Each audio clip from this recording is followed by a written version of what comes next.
बिस्मिल्लाहिर्रहमानिर्रहीम। CSS English जो 2021 में जब एग्ज़ाम्स हुए हैं उसमें लिखा हुआ है पहले प्रेपोजिशंस में कि the knavish wolf was able dash convince the pig to let him his home. जब भी ये जो एबल है, एबल के बाद हमेशा प्रेपोजिशन जो है वो टू इस्तेमाल होती है। Able to convince the pig to let him. और जब भी हम किसी जो है वो जगह कोई एक्शन जो कि इनसाइड या आउटसाइड आए तो उसके लिए हम हमेशा जो है वो इन टू प्रेपोजिशन इस्तेमाल करते हैं। तो यहाँ पर अभी जो आपका बनेगा, the knavish wolf was able to convince the pig to let him in to his home. तो ये जो है वो इसका राइट आंसर जो है वो बनेगा। उसके बाद अगला है, I looked this word dash in the dictionary but I still don't understand it. अच्छा, जब लुक अप एक फ्रेज़ है, इसका मतलब होता है लुक अप एक फ्रेज़ है जिसका मतलब होता है कि आप किसी चीज़ को रजिस्टर में, किसी नोट्स पे, किसी बुक में या किसी गैजेट में या कहीं भी आप जो है वो उसको सर्च करते हो। तो इस वजह से लुक अप इसके साथ हमेशा जो है वो अप का लफ्ज़ इस्तेमाल आएगा जब भी आप किसी डिक्शनरी में या कहीं भी किसी वर्ड का जो है वो जिक्र करेंगे। तो यहाँ पर अप आता है। अच्छा, उसके बाद है third one, I need to learn these words dash hurt dash tomorrow. अच्छा, इसमें जब हम किसी चीज़ को याद करने का करते हैं तो उसकी जगह पे हम जो है वो बाय हार्ट आएगा। यहाँ पर बाय हार्ट मतलब ज़ुबानी याद करना है हमने। और जब हम किसी चीज़ को कोई डेडलाइन सेट कर लेते हैं, जब हम बाय टू यहाँ पर आएगा डैश टुमारो। तो यहाँ पर अगर हम कोई डेडलाइन सेट करते हैं मतलब कि इस डेडलाइन तक हम जो है वो काम कर रहे हैं तो उसके साथ हमेशा बाय का लफ्ज़ इस्तेमाल आता है। लेकिन अगर कभी फ्यूचर में जो पहले ही पास्ट में चेंज हो चुकी हुई बात, ठीक है, तो वहाँ पर हम जो है वो टिल या अनटिल, मतलब टिल मैं अगर इसको एक्सप्लेन करूँ तो till until refers to a condition that will change in the future और had already change in the past. ये आप जो है वो प्रेपोजिशन टिल या अनटिल यूज़ करते हैं।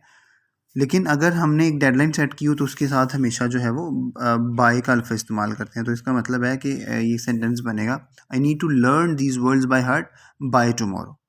तो डेडलाइन जब भी जो है वो सेट कर लेते हैं तो उसमें हम जो है वो बाय का लफ्ज़, he is cogitating dash some means of revenge. Cogitate का मतलब होता है आप किसी से जो है वो to think, to ponder, to meditate very intently और डीपली अबाउट अ सब्जेक्ट, किसी चीज़ के बारे में सोचना। तो जब भी कोगिटेट का लफ्ज़ इस्तेमाल होता है तो उसमें हमेशा जो है वो आप उपोन या ओन का लफ्ज़ इस्तेमाल करते हैं। तो किसी चीज़ के बारे में सोचना या गौर व फिक्र करना इसका मतलब होता है। तो कोगिटेटिंग उपोन या कोगिटेटिंग ओन, ये जो है वो इसका एग्जैक्ट बनेगा। उसके बाद अगर आप फिफ्थ की बात करें, जो फिफ्थ में लिखा हुआ, he was reticent dash to anything about the problem. Reticent का मतलब होता है, ये एक एडजेक्टिव है, ठीक है, ये एक जो है वो एडजेक्टिव है और इसका मतलब होता है not willing to tell anybody. इसका मतलब होता है not willing to tell, not willing to tell anybody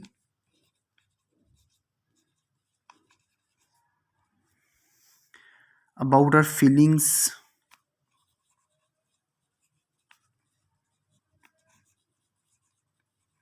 about our feelings, aspirations, thoughts, इसका मतलब ये होता है।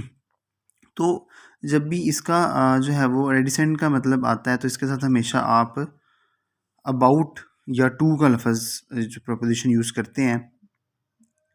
तो इस वजह से आप यहाँ पर जो करेक्शन आपकी बनेगी तो वहाँ पर आप जो है वही was relation to do anything about the problem. तो यहाँ पर टू आप जो है वो यूज़ करेंगे।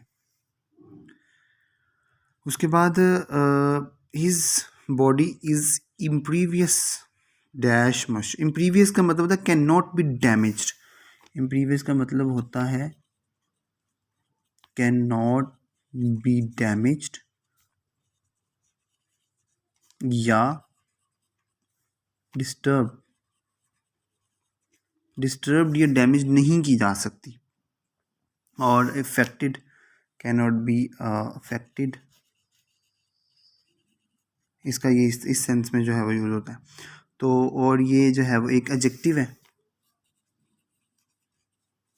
तो इसका यहाँ पर जो प्रेपोजिशन यूज़ होगी वो इसके साथ जो है वो टू की प्रेपोजिशन यूज़ होती है। इसकी एक और एग्जांपल अगर आप देखें ना इम्प्रीवियस की, तो लिखा जा सकता है द कोट इज़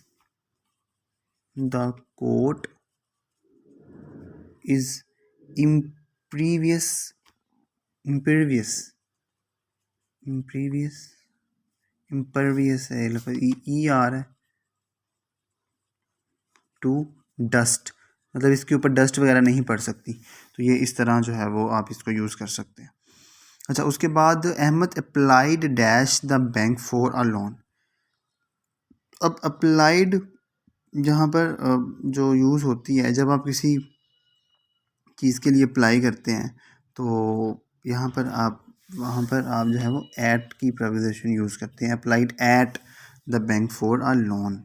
अच्छा, उसके बाद next the morgue is redolent dash the odour of deceased individual. यहाँ पर जो redolent का मतलब होता है इसका ओडोर और fragrance of something that makes us think of something else और फील्ड विद अ सेंट। और इसका मतलब सिंपल आप समझ लें कि ओडोर वगैरह होते हैं, ओडोर या सेंट वगैरह, तो इसके साथ हमेशा ऑफ या विद की प्रपोजिशन यूज़ होती है। तो the morgue is of the odour is with the odour, ये दोनों प्रेजेंटेशंस प्रपोजिशंस जो है वो आप इसके साथ यूज़ कर सकते हैं। ऑफ भी हो सकती है और विद की प्रपोजिशन भी यूज़ हो सकती है, आप इसके साथ जो मर्ज़ी जो है वो यूज़ कर सकते हैं।